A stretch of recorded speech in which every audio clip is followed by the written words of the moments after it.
ये इश्क नहीं आसान, बस इतना ही समझ लीजिए, एक आग का दरिया है और डूब के जाना है। प्रसिद्ध शायर जिगर मुरादाबादी की ये मशहूर पंक्तियां अनायास ही दिल्ली ताइक्वांडो एसोसिएशन के चुनाव की हलचल पर सटीक बैठती दिखाई दे रही है। A2P न्यूज की खबर के बाद आज सुबह की बड़ी खबर यह आई कि दिल्ली ताइक्वांडो एसोसिएशन के अध्यक्ष पंडित कुलदीप वत्स ने आज ही व्हाट्सएप मैसेज के माध्यम से दिल्ली ताइक्वांडो एसोसिएशन के चुनाव जल्दी कराए जाने की सूचना अपने व्यक्तिगत नंबर से ग्रुप में शेयर की है। ये बात भी कम महत्वपूर्ण नहीं है कि विगत 4 वर्षों से दिल्ली ताइक्वांडो एसोसिएशन के अध्यक्ष को दिल्ली ताइक्वांडो एसोसिएशन के व्हाट्सएप ग्रुप में आज सुबह ही जोड़ा गया था। A2P न्यूज की खबर का असर यह हुआ कि आज सुबह से ही वरिष्ठ खिलाड़ियों से लेकर जूनियर खिलाड़ियों तक सोशल मीडिया पर एक दूसरे पर आरोप प्रत्यारोप शुरू हो गए। दिल्ली ताइक्वांडो एसोसिएशन के सबसे वरिष्ठ खिलाड़ी और अंतर्राष्ट्रीय referee grand master Lalit Tirkey ने A2P न्यूज की खबर पर सफाई देते हुए लिखा कि हर जिले को पहले से सूचना दी गई थी। हम चुनावों के बारे में जानते थे।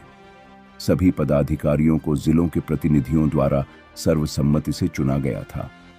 यह स्थिति चुनाव के बाद तब उत्पन्न होती है जब कुछ लोग योग्यता के आधार पर नहीं बल्कि बलपूर्वक पद और कुर्सी पर कब्जा करना चाहते हैं, जो नहीं हुआ। दिल्ली इस स्थिति से बहुत जल्द निपटेगा। बस फिर क्या था, वरिष्ठ ग्रैंड मास्टर ललित तिर्की के पक्ष में कुछ अन्य वरिष्ठ खिलाड़ियों ने भी सुर में सुर मिलाते हुए सोशल मीडिया पर अपनी सहमति जताई। लेकिन इन चुनावों को इंडियन स्पोर्ट्स कोड 2011 की अवहेलना बताते हुए कानूनी नोटिस देने वाले देवेंद्र कुमार ने भी पलटवार करते हुए लिखा, मैं आप सभी को याद दिला दूं कि इंडियन स्पोर्ट्स कोड 2011 को लेकर मैंने और कुलबीर सर ने इन चुनावों का विरोध किया था। देवेंद्र कुमार के वक्तव्य का समर्थन करते हुए उपाध्यक्ष मदन चौहान ने एक वॉइस मैसेज ग्रुप में भेजा, जिसमें उन्होंने अन्य उपस्थित लोगों पर चुटकी लेते हुए कहा, मैं वहां मौजूद था। मेरे सामने इंडियन स्पोर्ट्स कोड 2011 के अनुसार चुनाव कराने की बात हुई और चुनाव का विरोध भी हुआ, लेकिन अन्य सभी लोगों का ध्यान तो समोसे पकौड़े पर था, इसलिए शायद उनका ध्यान इस बात पर नहीं गया हो। अब मदन चौहान के इस वक्तव्य पर परनीत तंवर, जो दिल्ली ताइक्वांडो में एक कोच और एक वरिष्ठ नेशनल रेफरी के रूप में अपनी एक विशेष पहचान बना चुके हैं, ने भी अपनी प्रतिक्रिया देते हुए कहा, यदि आप लोगों को विरोध करना ही था तो आपने इन चुनावों में भाग ही क्यों लिया, मालाएं पहनकर तस्वीरें ही क्यों खिंचवाईं।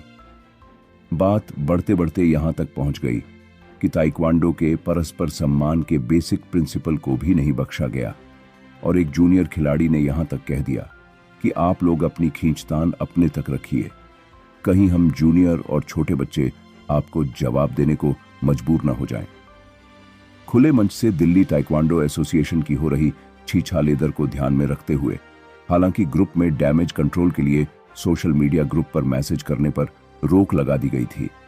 अब देखना दिलचस्प होगा कि जैसे जैसे चुनाव की सरगर्मियां बढ़ेंगी, दिल्ली के दिग्गजों के दिलों में खटास बढ़ेगी या वर्षों से अलग अलग मंचों पर भी एकजुट खड़े दिखाई देने वाले ये दिग्गज इस समस्या का भी कोई समाधान निकालकर फिर से एक साथ खड़े दिखाई देंगे।